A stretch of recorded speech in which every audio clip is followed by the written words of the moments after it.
Söз өткен 2004-2005 оқу жылының қорытындысы және алдағы оқу жылының міндеттері туралы хабарлама жасау үшін мектеп директоры Тұрлыбай Иманғазыұлы сөйледі.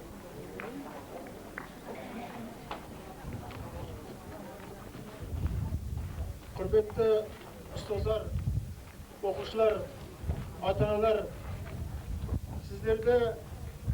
сіздер арқылы ауылдың барша тұрғындарын бүгінгі 2004-2005 оқу жылының соңғы қоңырау салтанатымен шын жүрегіммен құттықтауға рұқсат етіңіздер.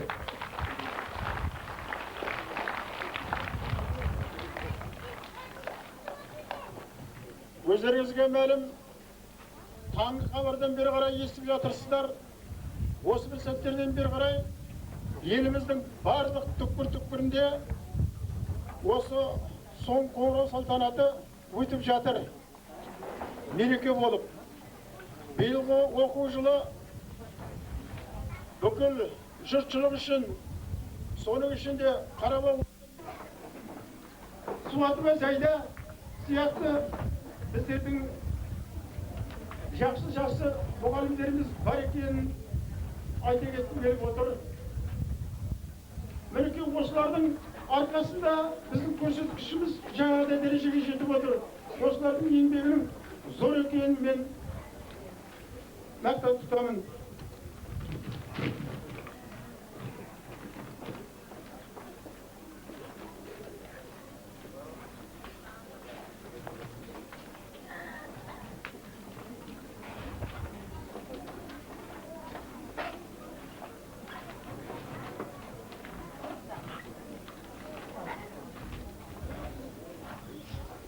Оқушылардан пәндік олимпиадаға кеткен 13 оқушының біреуі бірінші орын, екеуі екінші орын, үшеуі үшінші орын алды. Бастауыш сынып оқушыларының олимпиадасына қатысқан 5 оқушымыз Қайратқызы Кәмшат екінші орынды математика пәні бойынша алса, Төлеубек Парасат екінші орынды қазақ тілі пәні бойынша алды. Қарағойшы Ерболат екінші орынды ана тілі пәні бойынша алды. Үшінші орынды Көштай Есмұрат дүниетану пәні бойынша алып отыр. Қасенова Қадира заттай сыйлыққа ие болды. Спорт саласы бойынша 11-ші сынып оқушы Ғалымбек Әлібекұлы менен Наурыз Қайыржанов ауданның құрама, волейболдан ауданның құрама командасында болып, өнер көрсетіп, облыстық жарысқа қатысып, жүлделі 3-ші орын алып, диплом алып, ескерткіш кубогын алып келіп отыр. Осыдан осыла қарай ауданның, облыстың намысын қорғау үшін тағы да республикалық сайыстарға баруға жолдама алып отыр Ғалымбек Әлібекұлы. Сол сияқты 11-ші сынып, 9-ші сынып оқушы Абзал Әбуов деген оқушымыз шахматтан облыстық жарыстарға қатысып, ауданнан озып шықты. Онда да жақсы көрсеткіштерге ие болды. Осы сияқты Аяпберген Қуаныш деген оқушымыз үздік тербеші болып, ауданнан озып шығып, облысқа барып, жақсы өнерін көрсетті және облыстағы академияға термелік оқуға шақырылып, емтихансыз оқуға түсетін болып келіп отыр. Бұл да біздің үлкен қол жеткен табысымыз дейміз. Сол сияқты оқушылар шығармашылығы бойынша ақындар айтысында 9 сынып оқушы Уақит Ержан бірінші орынды жеңіп алды. Сол сияқты спорттық жарыстарға оқушылардың дайындықтары пән мұғалімі Абдужиевтің жақсы жұмыстарын атап өткім келіп отыр мен. Мынау бұл күндері ауданымыз Қызылқоға ауданы құрылғаны 60 жыл, ұлы жеңіске 60 жылдығын мерекелеп тойлап өткен шақта мектеп аудандық білім беру және спорт бөлімінің аттестациясы өтті. Құқық бұзушылық біздің арамызда болған жоқ.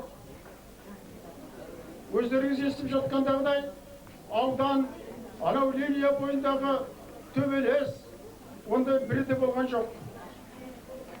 Мынау биыл мектебіміздің 34 оқушы аяқтағалы отыр, 11 сыныпты. Бұлардың барлығы бірыңғай ұлттық тестіге барады деп күтіп отырмыз. Мектебімізді көп жылдан бері ұмытылып қалып отырған 11 сыныпты үздік аттестатқа үміткер болып, Сағызова Гүлнұр бар арамызда.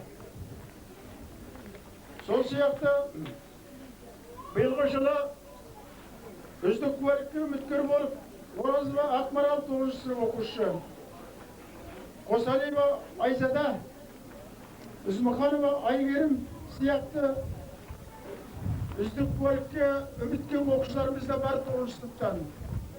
Бұлардың өзінің осы алдындағы мемлекеттік сынақтан және 9-шы сынып бітіретін емтихандардан осы тілектестігімізді мен білдіргім келеді.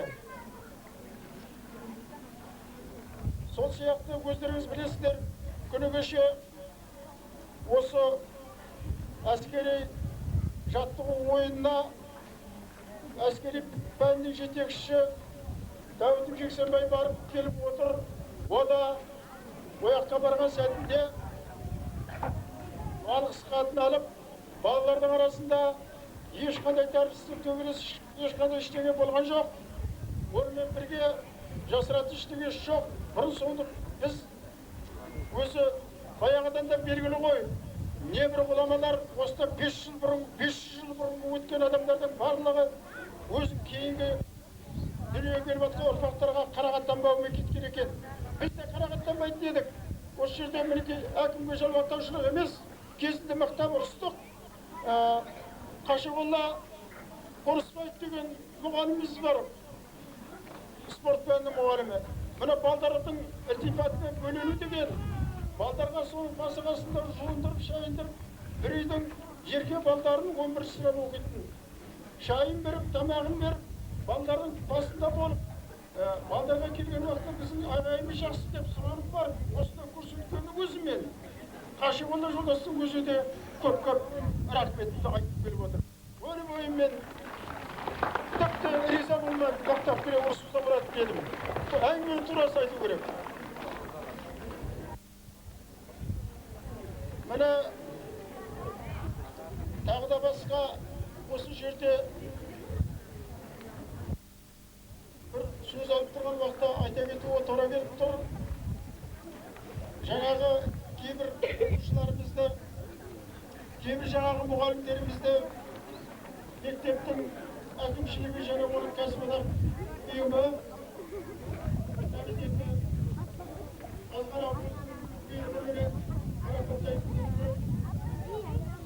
оған кейін тоқталамыз. Бірақ осы жерде ескертемізде тұрған бір жайт. Мына мектеп бітірушілер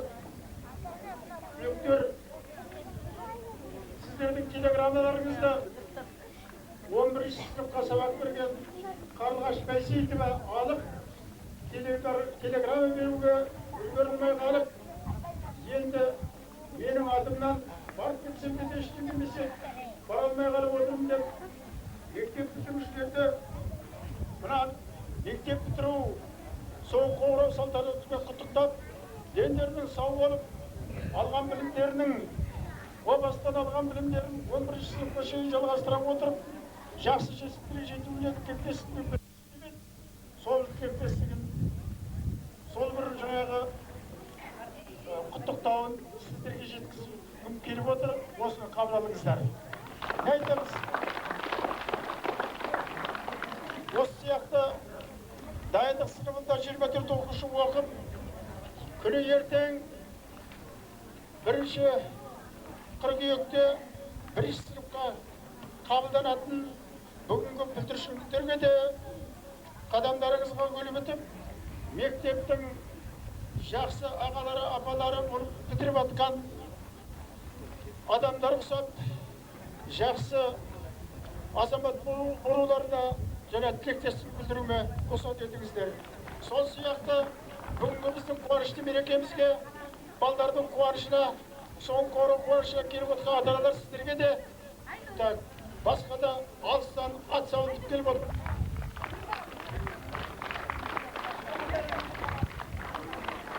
Енді анағы өткен оқу жылының қорытындысы бойынша жекеленген мұғалімдерге, оқушыларға мынау жыл ішінде жеткен қол жеткен табыстары үшін берілген мынау мектеп әкімшілігі мен кәсіподақ ұйымының сый-сияпаты бар, соны тапсыру үшін сөз мектеп директорына беріледі. Бірінші мына аудандық үздік құқықтанушы байқауында мұғалімдер арасындағы 1-ші орынды жеңіп алып, облыстық байқауда 3-ші орынды жеңіп алған құқықтық пәннің мұғалімі Жәрдем Айболат марапатталады. Мектеп директорына.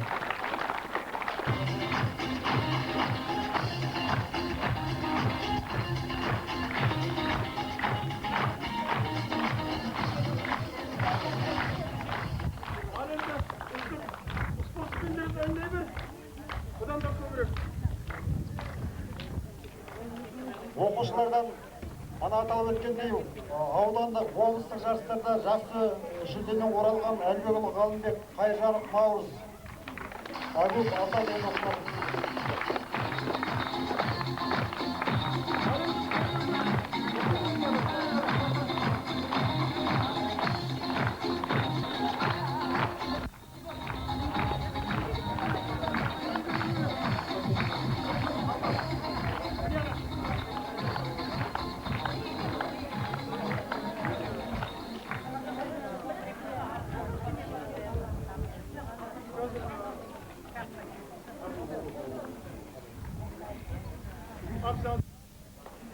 Üzdüm, şahmatçı bol.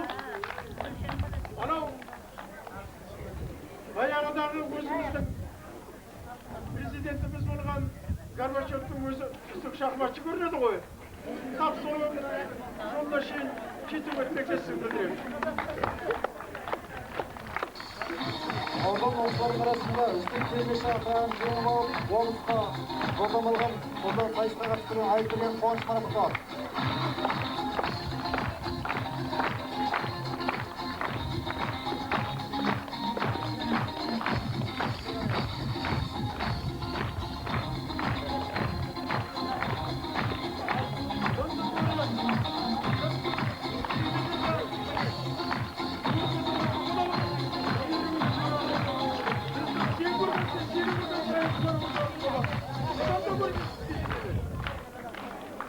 Мектеп оқушылар арасында ақындар айтысында бірнеше рет жүлдегер болған Уақиды Ержан марапатталады.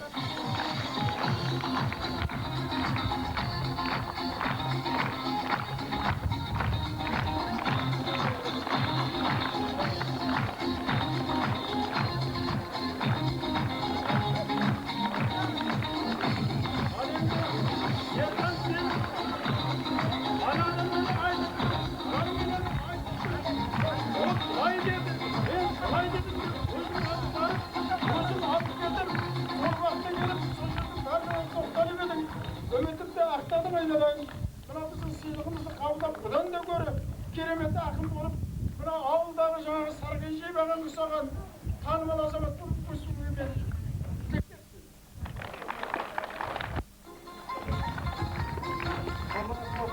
оқушылар арасындағы аудандық пәндік олимпиадаға қатысып жүлдеге атанып келген жеңіл оқушыларымызға кітап пен сый-сияпат бар. Қайратқызы Кәмшат, 4-ші А сынып оқушысы.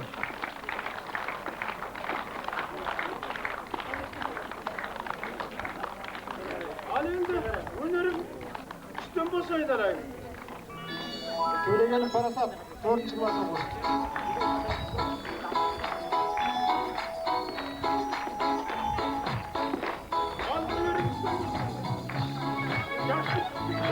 Қарағойшы Ерболат, 4-ші сынып оқушысы.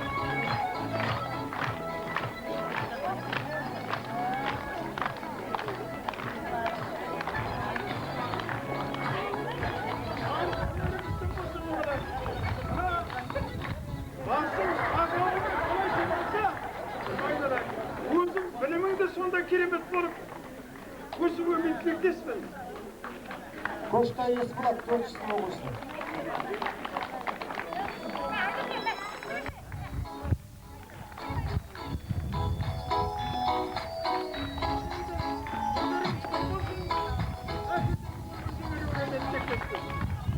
Асенова Қатира.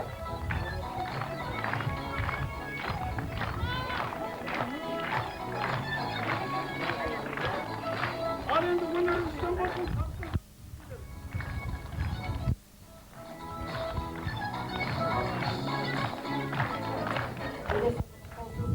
Салтанатты жиынымыздың құрметті қонағы Роза Масатқызы Құрманғазиева жолдастайды.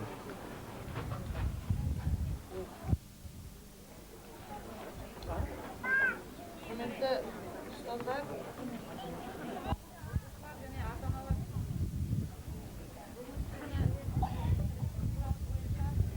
барлық мектептерде осындай салтанатты шаралар өтіп жатыр. Аудан әкімінің тапсырмасы бойынша аудандағы барлық орта мектептеріне мектеп басшыларын бөліп, барлығы осындай шараларға қатынасуда. Соның ішінде мына мені Қарабал орта мектебіне бөліп, бүгінгі күні өзімнің қиындыққан, салған жерге келіп, сіздермен жүздесіп жатқаныма өте қуаныштымын.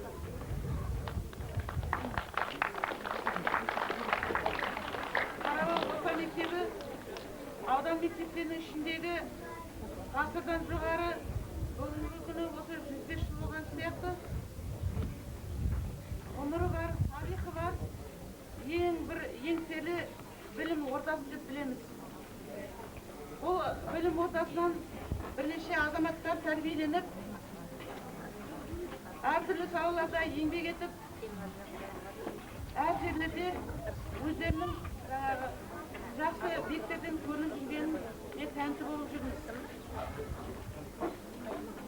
Бұл мектептің ұжымының еңбегі, оның ішінде сол ұстаздарымыздың берген тәлім-тәрбиесінің арқасында оқушыларымыздың жақсы тәртіпті болуы, олардың білімді болуы, жаңа мектептің директоры айтып кеткенде, рейтингі бойынша 3-ші орын алудың өзі үлкен бір, былай қарағанда бәсекенің, бәйгінің азы деп білуге мүмкіндік туады деп есептеймін.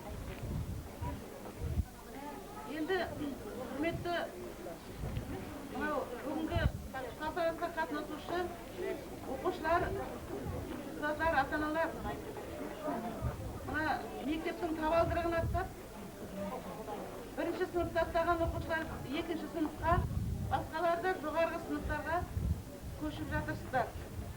Енді алда сынақ тұр, бәріңізді де осы сынақтан жақсы өтулеріңізге шын жүректен тілектестік білдіремін.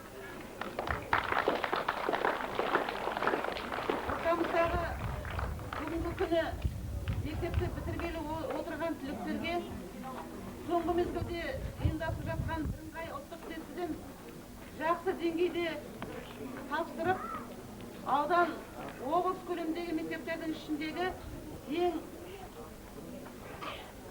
сапалы, ең білімді азаматтар мен азаматшалар болып шығуларына соң біздің мына осы Қарабау орта мектебінің ұжымының биіктігін шоқтық болуларына, шоқтығының биік болуларына өздерінің үлестерін қосуға тілектеспін. Сіздерге тілейтінім, әрбір бүгінгі түлектер бітіргелі отырған, алдарыңызда әртүрлі армандарыңыз бар, сол мақсаттарыңызға жетіп, орындалуын шын жүректен тілеймін. Алғашқы жаңа Имахан айтып жатқандай, бірінші сыныпқа аяқ басқалы тұрған 0 класты бітіріп, біздің кішкентай бүлдіршіндерімізге сәт-сапар тілей отырып, бүгінгі шараға қатынасушы ауданымыздың 60 жылдығы менен, ұлы жеңістің 60 жылдық мерейтойларымен сіздерді құттықтап, бүгінгі салтанат тойымен құттықтасып келіп жатыр. Әрбіреулеріңіздің отбасыларыңызға қуаныш, бақыт сыйласын. Барлығымызда әрдайым деніміз сау болып, жақсы биіктерден көріне білулеріңізге және ұжымның әрдайымда тек шоқтығы биік болуына тілектестігімді білдіремін. Көп рахмет, мерекелеріңіз құтты болсын. Рахмет. Келесі құттықтау сөз биылғы мектеп бітіруші түлектердің ата-аналарының атынан Ишақова Әлеу Жоласқа келді.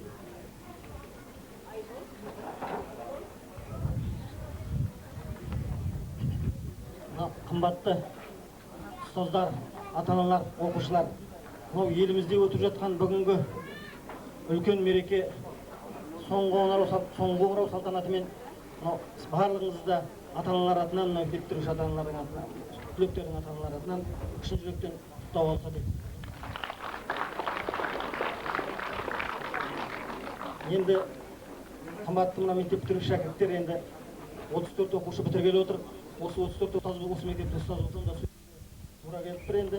Бізде мына қымбатты шәкірттер, сіздердің мына үлкен азамат болып мектеп бітіргелі отырған шақтарыңызда біз мына бір топ ата-аналарың сияқты мен де қобалжып отырмыз, қуанып отырмыз.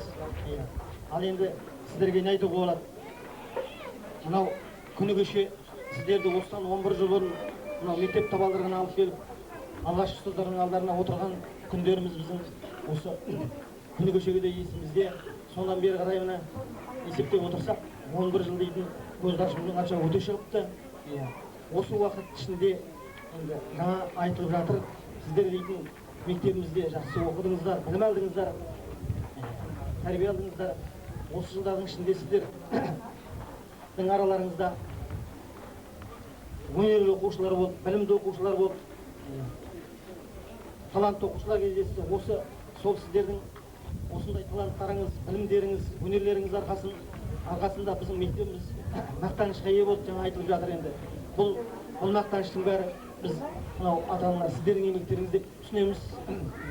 Енді болашақта сіздерге мынау мектеп бітіріп, жаңа өмірге қадам басқан уақыттарыңызда мен ата-аналар атынан сіздерге тек ақ жол тілеймін. Дендеріңіз сау болсын, алған білімдеріңізді ұштап, аңсаған армандарыңа жете бергендеріңізге тілектеспін. Жолдарыңыз болсын. Келесі құттықтау сөз және айту үшін және оқу жылы қорытындысымен таныстыру үшін сөз оқушы мектебішті Жәнелеу. Құрметті ата-аналар, ұстаздар, оқу жылының аяқталу соңғы қоңырау мерекесімен сіздерді шын жүректен құттықтаймын. Енді төртінші оқу тоқсан оқушымен аяқтадық. Осының ішінде 64 оқушы оқу озаты болып, 152 оқушы оқу епсіз болып, 100% аяқтап отырмыз. Енді мына осы 60 оқушы мақтау қағазымен марапатталу керек еді. Ол мақтау қағазы енді амандық болса ертең алғашқы қоңырау кезінде беріледі. Енді ата-аналардың, балалардың қатысуымен осы оқушылардың өздеріне атап жіберейін. Төмендегідегі оқушылар мақтау қағаздарымен марапатталды. Бірінші сынып бойынша Жаңай Айбек, Инаматов Әділет, Көшкінбай Арайлым, Мүтеғолла Сұлтан, Сағынғали Ырысгүл, Амандық Алмагүл, Алпамысова Назымгүл, Әлібек Диас, Бейсекен Асылбек, Оңғар Самғат, Жұмабай Айнамкөз, Жасталап Қуаныш, Жолдасова Назерке, Кәрім Аслан, Қартанбаева Назерке, Құмаров Ардақ, Қонысбай Үрістем, Мизан Жоламан, Нұржанова Әйгерім, Сайлаубаева Гүлбарам. Екінші сыныптар бойынша Жылқышы Абай, Қабиденова Фариза, Қанатов Ербол, Сқақова Жадырақ, Хамидоллаев Абзал, Асқат Ләззат, Бұлдыбай Әділбек, Кәдірбаева Ақсамал, Мизанова Айнұр, Қабиденов Қыдыр. Үшінші сыныптар бойынша Жексенбай Райхан, Кенжабай Абай, Хамзиева Майя, Ізмұқанов Омарова Ақгүл, Болатқалиұлы Асқар, Жұмалиев Қуанышұлы Мереке, Сәкенаева Зүбәрзат, Нұрлыбек қызы. Төртінші сыныптар бойынша Бегіз қызы Құралай, Дәулет қызы Айбарай, Қасиянова Қатира, Қайрат қызы Камшат, Төлегенов Парасат, Кәдірбаева Самал, Көштай Есболат, Тарағойшиев Ерболат, Құмарова. Бесінші сыныптар бойынша Бақытжанова Салтанат, Жұмашева Арайгүл, Хамидуллина Тоғжан, Қабиденова Құндыз, Сүндетбаев Айбек. Алтыншы сыныптар бойынша Қайранбаев Арафат, Оразова Ақмарал, Метеғолина Арайгүл. Жетінші сыныптар бойынша Сандыбаева Айымзада, Айтжанова Ағниет, Аманғалиева Әйгерім. Тоғызыншы сыныптар бойынша енді Қосалиева Айдада, Оразова Ақмарал, Ізмұқанова Әйгерім. 11-ші сынып бойынша Сағызова Гүлнұр деген оқушылар оқу жылын өте жақсы аяқтап, ақтау қағаздарына ие болып отыр. Тағы да оқушылар оқу жылын өте жақсы оқып отырған оқушылар жөнелеріңіз құтты болсын. Денелеріңізге саулық, жазғы демалысты жақсы өткізулеріңізге шын көңілден тілектеспіз. Келесі құттықтау сөз биылғы мектеп бітіруші түлектердің алғашқы ұстаздарының бірі Төлетенова Роза болсын.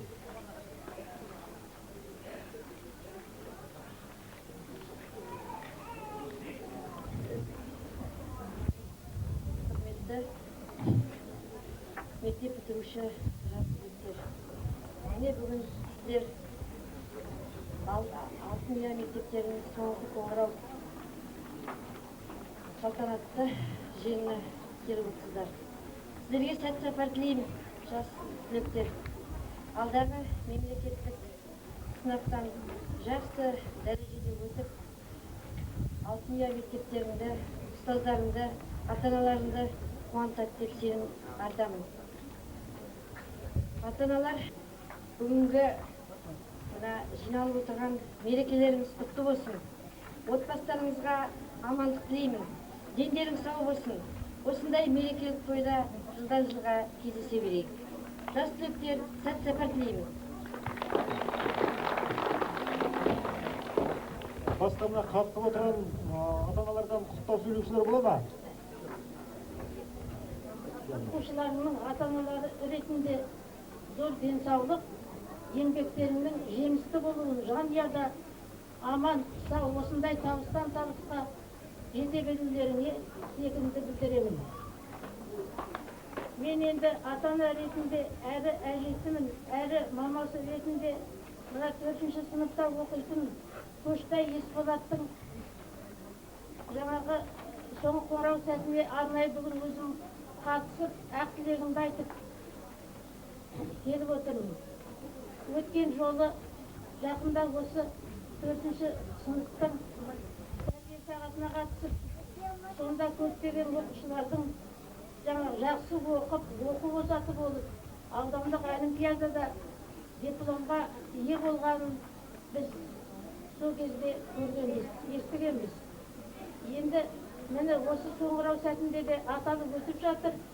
Балалар, оқушылар сол мектеп, сол сыныптың жаңа алтын айдың бұл табысы деп есептеймін. Оқушылар жақсы тәрбие сағатын жақсы өткізді, жақсы ұйымдастырған екен. Соған риза болдық көптеген ата-аналар.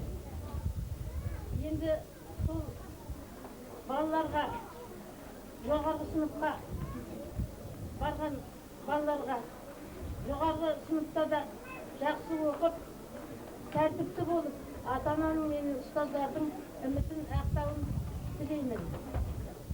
Енді сол кезде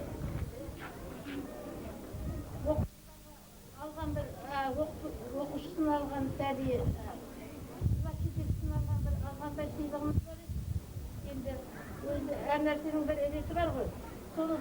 табыс етейін. Ал алтынай айналайын. Еңбегің жемісті болсын, денсаулығың мықты болсын. Біздің дайындаған азғантай сыйлығымызды қабыл алуыңызды сұраймыз.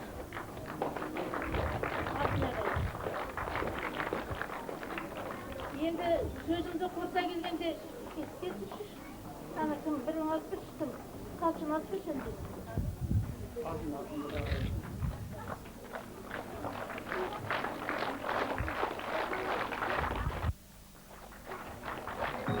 Алғашқайымды айтатын жақсы тілегімнің бәрі жақсылық, сау аман болыңыздар енді.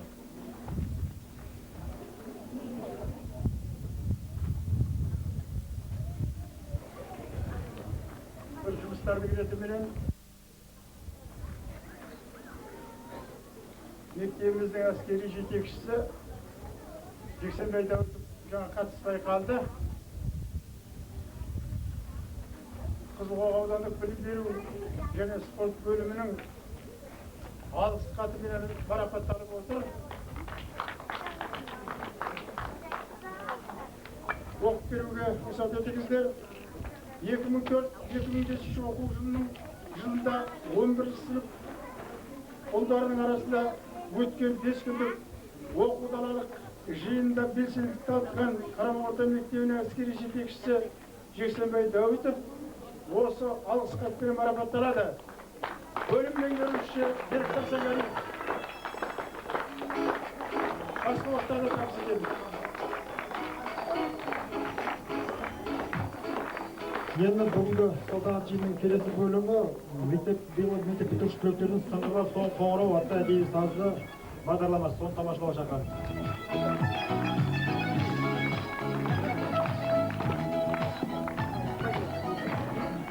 Сылдырлас соңғы қоңырау атты әдеби сазды бағдарламасын тамашалауға шақырамыз.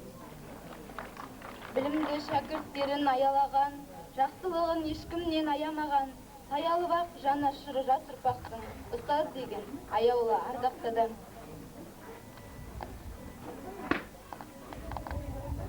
Шәкірттерге білім берген ұстаздарымызды ортаға шақырамыз. Серік ағай, апамыз ағай. Зейін апай, Шәриф апай, Зейік апай, Дәмел апай, Мәри апай, Дәуреш апай, Гүлнар апай, Ахмет ағай, Айнагүл апай, Нұрсұлу апай, Сәулеш апай, Мадина апай, және Күнәлі апай. Жексенбай ағай. Ондан қиын жайрасыңыздар.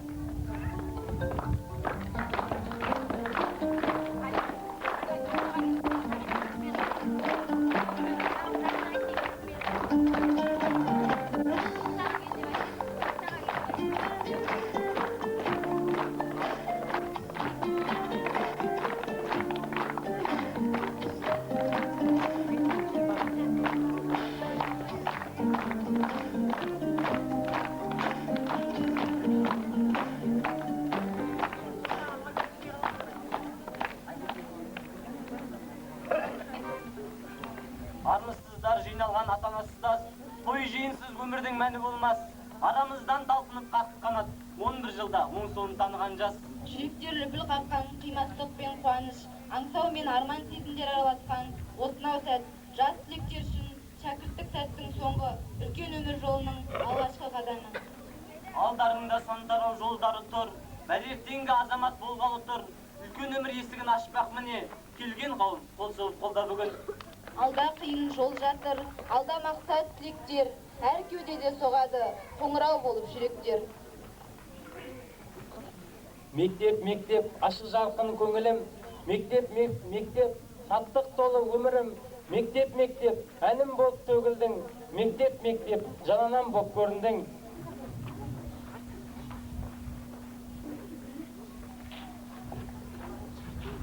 Балапандай бауыр басқан ұяда, бірге өскен мектебін жан қияма, жолдам алып болашаққа өзіңнен білім іздеп самғаймыз әр қияға. Алтын ұя, алтын бесік мектебім, мәңгесінде анам болып өткенің, парызыңды өтедің сен білемін, ал қарызын саған берер көп менің.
бізге алғашқы ұстаз, бізге үйреткен әліппе, алдыңызда иеміз бас, артыңызда дәріптеп. Енді бүгінгі мектеп бітіруші түлектерін осы өзіміз оқыған, 11 жыл бойы оқыған мектебімізге ескерткіш сыйлығын табыс етеміз.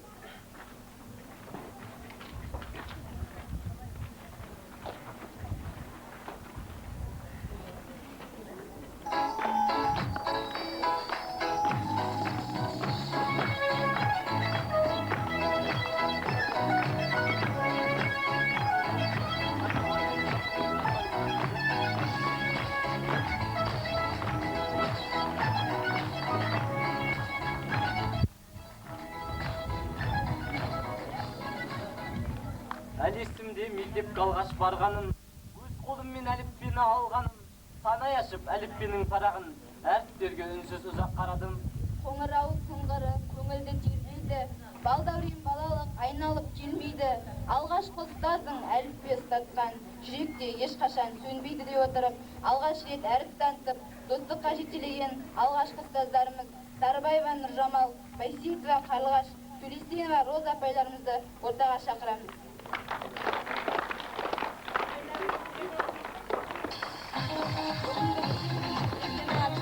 Алғашқы ұстаздарына арналған сыйлығымызды қабыл алыңыздар.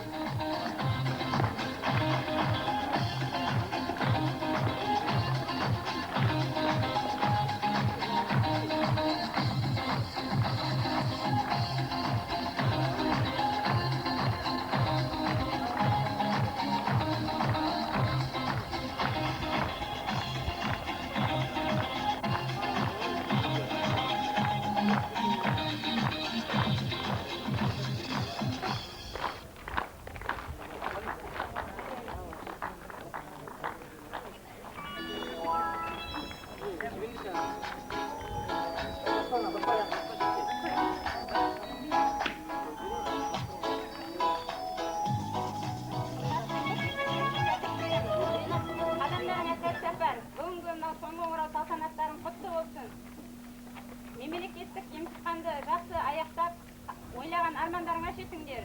Өмірде өз ойларың орындалсын. Бақытты болыңдар.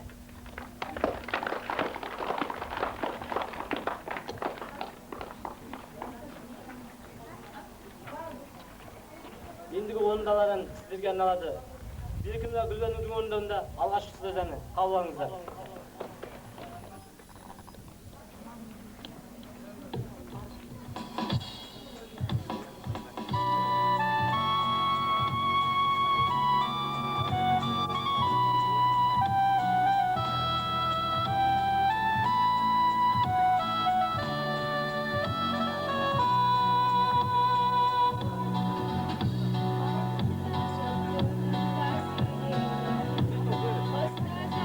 Остазым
ұстаздар қандай ғажап алыпсыздар, шәкіртке шыңдай биік алыпсыздар, жан біткен жанарына нұр сыйлаған, күндей болып күлімдеген жақсыздар. Жаралған жақсы үмітпен мұраттардан, жансыздар әлдейлеген шуақтарман, жатталсын есімдерің жан жүректе, анамның аяулан сияқтанған.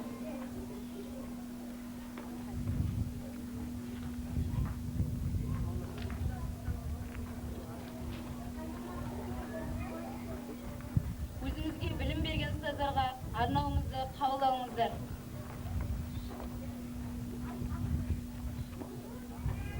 Ақылшы болып күлімдейді дидарыңыз, шәкірттерге білім нәрін сыйлардыңыз, еңбегіңіз елеулі болып еліңізге, Дәмел апай мерім тосын жүзіңізге. Алда тұрған талай сыннан өттіңіз, алға қойған мақсаттарға жеттіңіз, Айнагүл апай шәкіртіңіз көбейіп, әлде биік асулардан өттіңіз. Балалар деп сөзін жаймен бастаған, тіршілікті танытудан талмаған, Зәуреш апай шексіз алғыс айтамыз, бар жылуын шәкірттерге арнаған. Жыл сайын қаруланып біліммен алға дайын бізді бастау өсірдің. Аяулы ұстаз Зейнеп апай сол үшін алғыс көп. Ұстаз сізге өреннің. Темірдей тәртіп талабы, тентекті тезге салады, ұсынғаны адалдық, үйреткені адамдық. Жексенбай ағай тілейміз, бақыт табыс амандық. Таста болса жанашыр, білімді ұстаз атанды, Күнәрай апай тәлімі өзіне тартар достарды. Физиканың қыр-сырын жақсылап бізге үйреткен, кейде біздер ерінсек, енжарлыққа берілсек, қатаңдау тартып қоятын, қатемізді жоятын, әділде қатаң төреші, алпамыс ағай ақылшы, мың алғыс сізге тілектен, мың алғыс отты жүректен. Ұшырсаңыз да бұл өмірдің саңқысын, ұстасы сіз толастатпас мәңгісін. Мария апай Асылжан сіз аяулы, қабылдаңыз шәкірттердің алғысын. Шәкірттерін ағылшынша сайратқан, өнерімен барша жұртты таңғалтқан, Сәулеш апай шәкірттердің мақтаны, думан қылар өзі жүрген ортаны. Шәкірттерді мыңдаған, білім ойын шындаған, орыс тілін үйретіп, қиындықтан тынбаған, Сәулеш мың алғыс, тілектен сіз сыйлаған. Еңбек деп жақсы етке үйреткен, аулақ бол деп жамандықтан үйреткен, Серік ағай сіз сияқты кірпіш боп, қаланбақшы бүгінгі жас түлектер. География деген әлемге саяхат жасап талмаған, орман тау өзен көлдерді шәкіртпен бірге шалараған, үлгілі әрекет ұстамды, сабырлы Дина апайды, анадай көріп сыйлаймыз, қырсыздар кезде қимаймыз. Қаншама жыл тік тұрып, дәріс беру біздің еткен мықтылық, Ахмет ағай есен аман жүріңіз, тілейміз біз табыспенен денсаулық. Неге мен өсиет көп сөзінде, үлгі болар қасиет көп сөзінде, орыс тілдің қыр-сырын үйреткен, Мәдина апай алғыс сізге тілектен. Еңбектесе жанамыз, Нұрсұлу апай үйретсе, қоштасар сәтте қиялмай, сыйлаймыз сізге гүлдесті. 11 жыл ғылым игеріп, ғарышқа талай жеттік біз, қазақ тілін үйретіп. Ой сезім құйған санама Гүлнәр апайға мың алғыс.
Екінші ана тілін орыс тілін, үйреткен шәкірттерге төгіптерін, аялап анасындай әр баланы, сәуле боп күн нұрындай төгілесің. Аттанар бар шәкіртке ақ жол тілеп, жүресің әрқашанда күлімсіреп. Салмаңыз қиын жолда Мәдина апай, әлі де талай шәкірт тәрбиелеп деп, өзімізге соңғы кезде класс жетекші болған, соңғы кезде болса да барлық қиындықты, барлық ауыртпалықты бірге көтеріп жүрген Мәдина апайға алғысымыз шексіз. Және де біз алғысымызды білдіре отырып, азғантай сыйлығымызды табыс етеміз.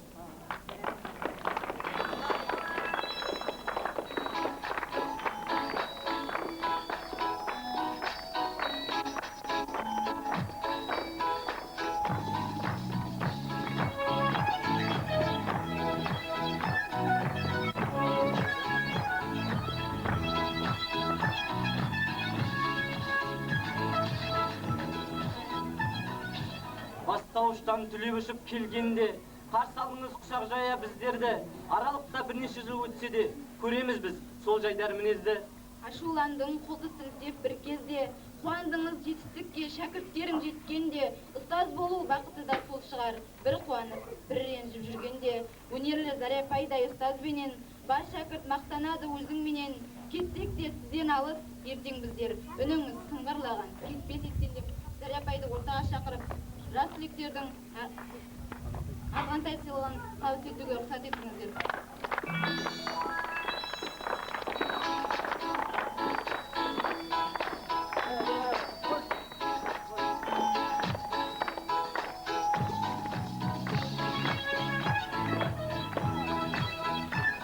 Көрмеген артық күліп, артық жүріп, шәкіртіңді бауладың тәртіп тығып, қоштасамыз біз бүгін ұстаздармен ұстазым әнін жаңғыртып айтып тұрып, ұстазым әні барша мұғалім сіздерге арналады.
Мойытпасын қиындықтар сендерді, батырлықпен асындарсаң белдерді, біліміңмен қуантсаңдар мектепті, жақсы іспен қуантыңдар елденді.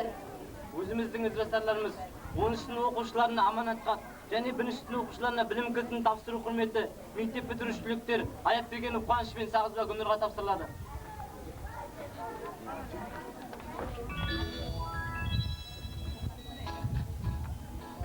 Қымбатты 10 сынып оқушылары, бүгінгі күн біздер үшін 11 жыл білім алып, Алтын ұя мектебімізбен, аяулы ұстаздарымызбен қимай қоштасар сәт.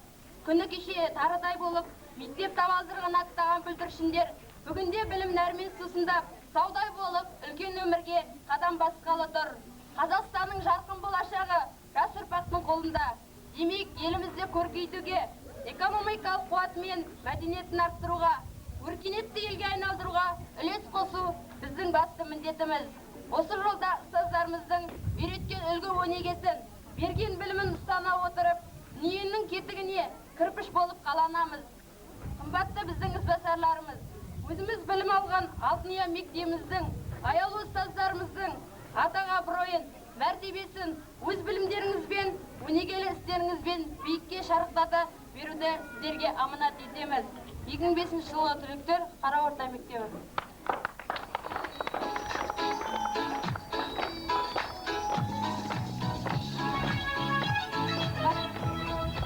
Қымбатты мектеп бітіруші түлектер, бүгінгі күн сіздер үшін ең ерекше күн.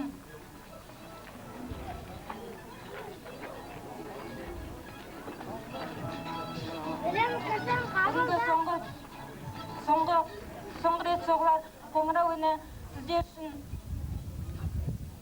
мектептегі балдәурен балалық шақтарыңызбен қоштасып, үлкен өмір жолына аттанасыздар.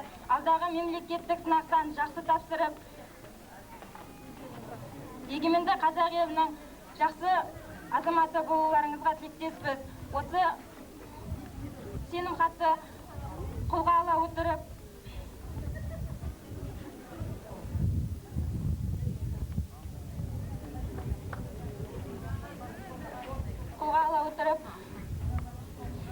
сіздердің сенімді ізбасарларыңыз боламыз деп сенеміз. Сенде бір кірпіш дүниеге кетігін таптап арқалан деп Абай атамыз айтқандай, болашаққа самғаған қанаттарыңыз талмасын дегіміз келеді. Сәт сапар мектеп бітіруші түлектер.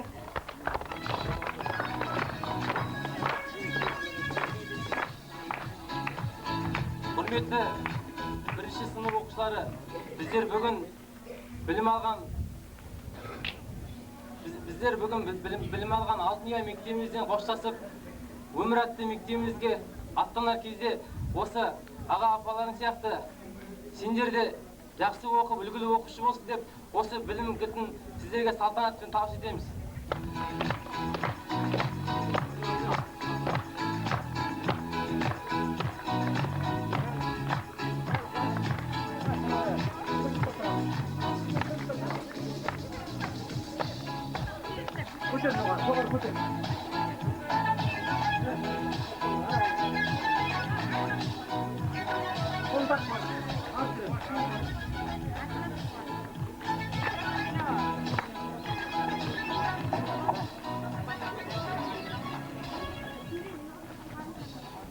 Білім кілтін қабылдап, біз сіздерден аламыз. Өздеріңіздей тәрбиелі азаматтар боламыз. Ақтаймыз аға, апалар, сенімдерді үміт артқан. Біз өйткені ұландарымыз тәуелсіздік нұрын шашқан.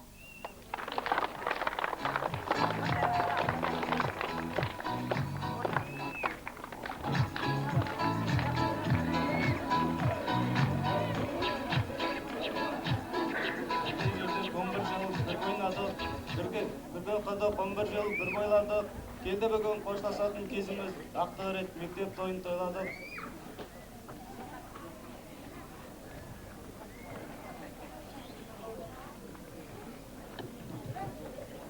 Ұстаздарым талай жаста өсірген, мақтан етіп қуанышын, қателігін кешірген, кетсе дағы арман қуып қияға, ұстаз мектеп кетпес мәңгі есімнен. Жақсы жаман демекіге бөлмейді, шәкірттері қандай болсын олмейді. Қымбат әркез ұстаздардың еңбегі, шәкірт бар ұстаз мәңгі өлмейді.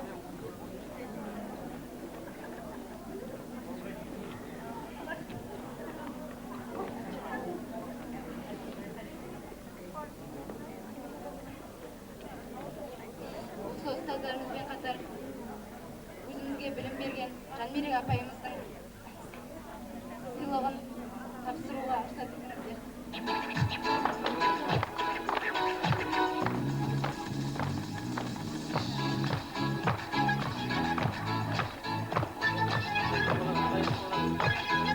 Енді осы әніміз Жанмерек апайға арналады.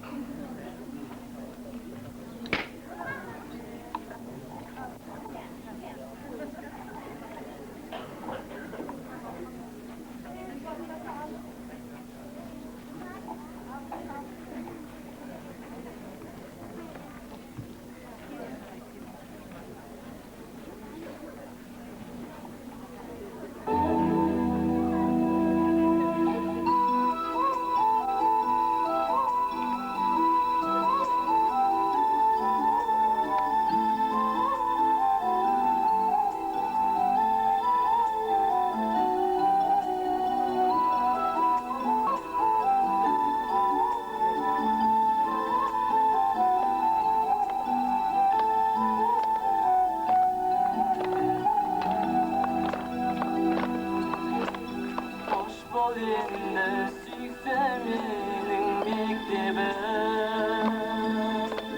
Men özümden bilim alıp giderim. Endi sen kıymay hoştasın. Arman koku izlep getirmen. Endi sen kıymay hoştasın. Arman koku izlep getirmen. Hoş bolungar qarındaslar inilir. Bildim alıp şekil bulup jürüngdir. Aşık aslan ayasında her kaşın. Bibit ömür sürüngdir. Aşık aslan ayasında her kaşın.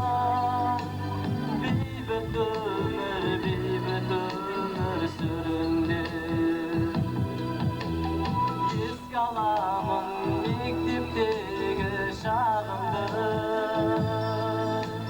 Yüz kalamın osu durgan bäringdir.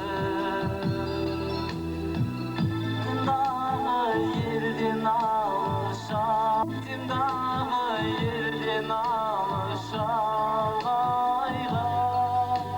Umutlanlar mening salgan önümde.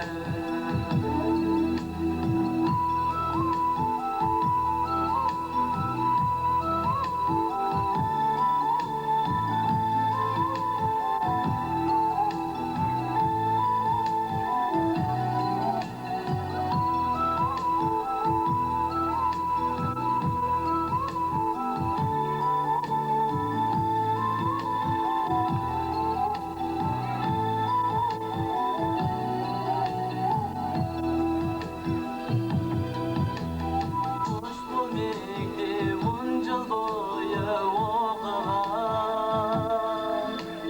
Hoş bu bardan 10 yıl boyu oturgan. Hoş bulunlar ağaylar, min apaylar. Bilim alıp şekil bul dep şakırgan. Hoş bulunlar ağaylar, min apaylar. Bilim alıp şekil bul dep şakırgan. Hoş bulunlar ağaylar, min apaylar. Bilim alıp şekil bul dep şakırgan. Bilim alıp şekil bul dep şakırgan.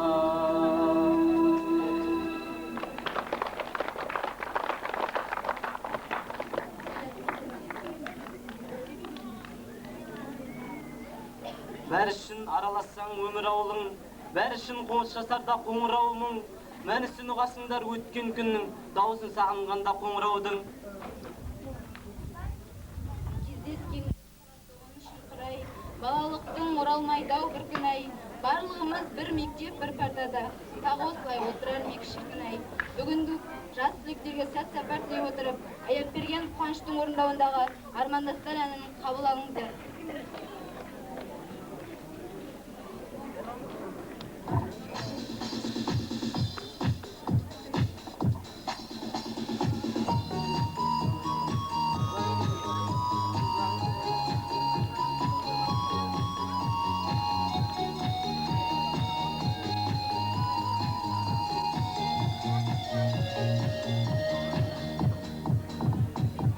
Dördün tülü uçkan jastlar edik.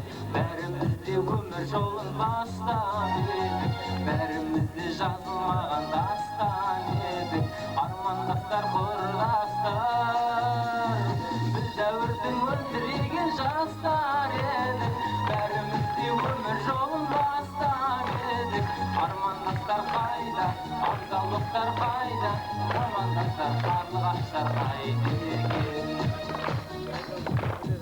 Арман қуған, қиял қуған кезім қайда, құрбы қыздар мөлдіреген көзім қайда, сол алғашқы алаулаған сезім қайда, қайдасыңдар құрдастар.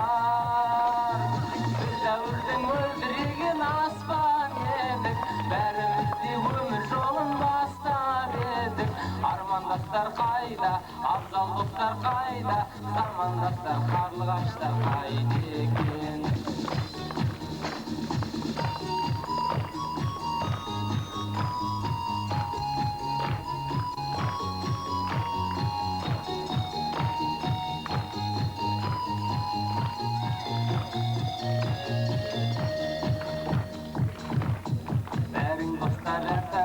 Kеттіңдер ме, әлде биік асулардан өттіңдер ме, әлде биік армандарға жеттіңдер ме, қайдасыңдар құрдастар.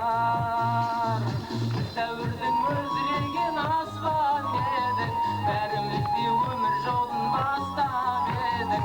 Армандастар қайда, абзал достар қайда, замандастар қарлығаштар қайда екен. Біз дәуірдің мөлдіреген аспан едік, бәріміз де өмір жолын бастап едік. Армандастар қайда, абзал достар қайда, замандастар қарлығаштар қайда екен. Біз дәуірдің мөлдіреген аспан едік, бәріміз де өмір жолын бастап едік. Армандастар қайда, абзал достар қайда, замандастар қарлығаштар қайда екен. Біз дәуірдің мөлдіреген аспан едік, бәріміз де өмір жолын бастап едік. Армандастар қайда, абзал достар қайда, замандастар қарлығаштар қайда екен. Замандастар қарлығаштар қайда екен.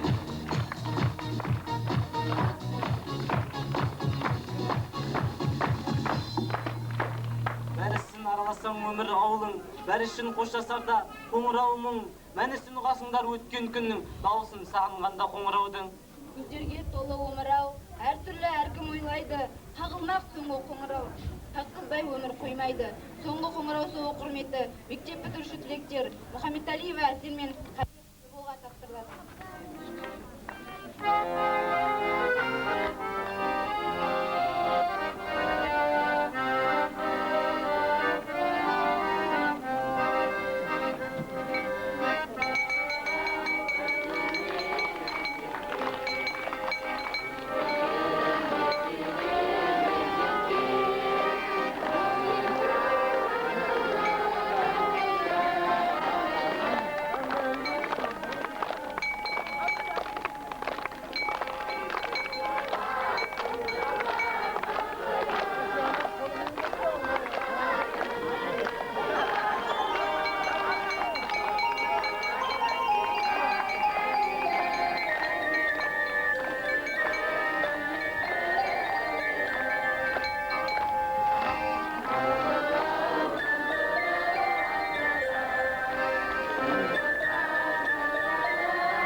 Бүгінгі күн жас түлектің жаңа өмірге қадам басар күні.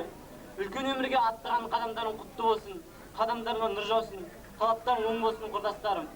Қоштасады алтын ұя мектебің, маңдайыңнан сипап өтер көктемің, сәт сапар деп қол бұлғаймыз бәріміз, тілейміз біз армандарға жеткенін.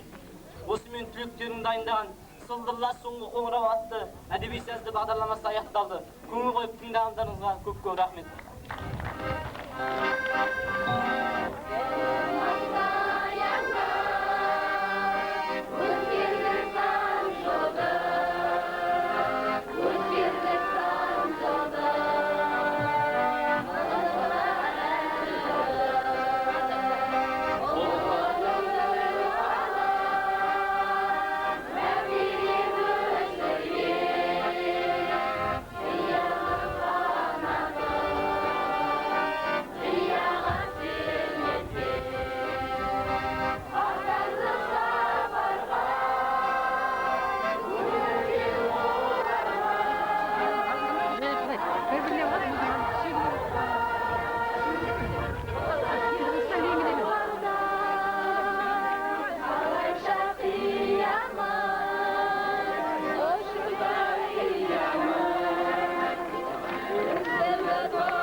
qатын alып gördüm. Birinci qатын qırsıq boldu, mаңдайымды qırışıp boldu. Bir söz aytıp keymey ketemin dep ursıp boldu. Ekinci qатын ılaң boldu, үйге kirgen quvaң boldu. Ayda qarday ısqırıp түсі суық жылан boldu. Üçüncü qатын жастау boldu, көрер көзге настау boldu. Odan da payda tapmadım, oyum sonu tastau boldu. Dördüncü qатын arıq boldu, қатынға көңлем тарық boldu. Tapqanımdı bölüştüp күнде сотқа шауып boldu. Beşinci qатын aşık boldu, төркінге dünya tasıp boldu. Bir-екі ay өтпестен берекеміз қашып boldu. Altıncı qатын aram boldu, qol qatты saraң boldu. Kelim ketim tağı жоқ, үйдің іші қараң boldu. Жетінші qатын olaq boldu, olaq емес salaq boldu. Öz үйінде шайқалып жатып ішер қонақ boldu. Сегізінші qатын semiz boldu, bala tusa egiz boldu. Şuğurgan ittей balala көп жейтұғын доңыз boldu. Sonымен бәрі тоғыз boldu, til алмайтын доңыз boldu. Күні түні шиқылдап миды жейтін қобыз boldu. 10-шы qатын пысық boldu, көрер көзге түсіп boldu. Odan da payda tapmadım, әркімге көзім қысып boldu. 11-ші qатын бойдақ boldu, көрінгенмен ойнап boldu. Niyeti жаман кәпірдің түбінде мені жоймақ boldu. 12-ші негір boldu, ас-ауқаты тегім boldu. Азық іздеп шаршамай жесетін асы тегім boldu. Qатын boldu баққаным, ешқандай пайда таппадым. 12-сін алсам да ешқайсына жақпадым. Бар сырын мендей қылып айталатқан, маған салса жер шарын шайқамақпан. Әйелдерден шұқылап кіріздеген, барлық бәлі өзімдеген байқамаппын. Алтындай ұлғыз тапқан қосағын қой, ер болсаң перзент үшін көндім дейсам. Әйелдермен әйелше ұрыспай-ақ жігіттер есің болса, жеңдің дейсам, жеңдің дейсам.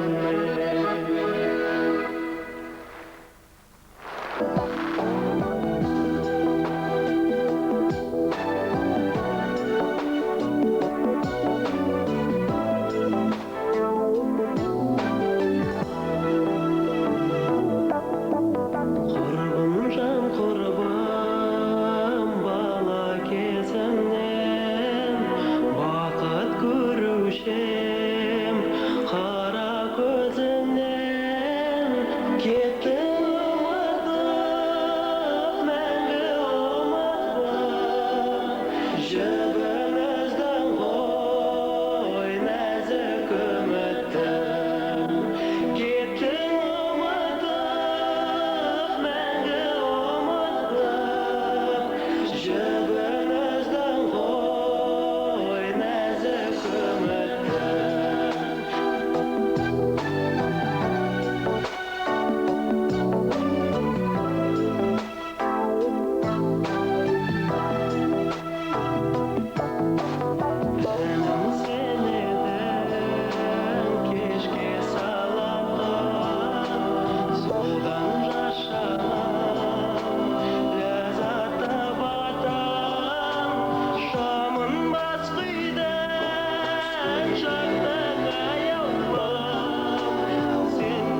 жатсын жібек бұралып алтын сәулем ақ періштең көктемім көрші мұлы жиыстық малым шашым қара денең аққу жүзің ай түсің меруерт көзің сәулем құралай ләззат рахат бақыт бәрі жанымда сұрамаймын енді ұжмақ жақсың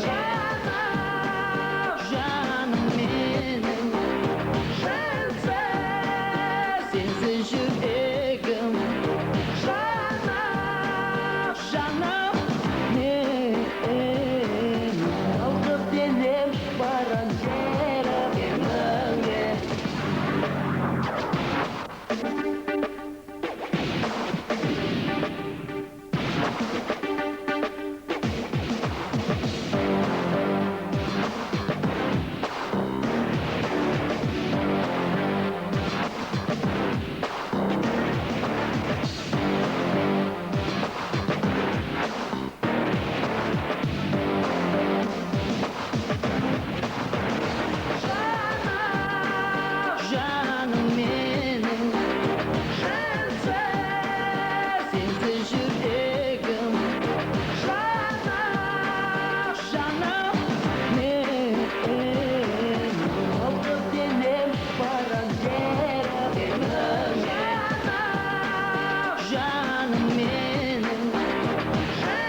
бас директоры, Қазақ Республикасының еңбек сіңірген әртісі Бауыржан Сабзалыұлы Ибрагимов, театрдың әртістері Абунасыр Сериков, Алмат Сақанов, Бақыт Әліпбаева, Қуандық Шәкіржанов, Нұрбек Мадиев, Малик Абдраманов, Мақсат Базарбаев, Самал Нұрбаева, Жанболат Беделхан Есболат Беделханұлдары, Рүстем Дастан Оразбековтар, Саят Бекжанов, әнші Назгүл Маратқызы, Алтын Бөбе Би тобы, Бейбіт Сүділиева, Семеялық ансамбль Беделхан және Гүлжәмилә, театрдың бас продюсері Бақытжан Сабзалыұлы Ибрагимов.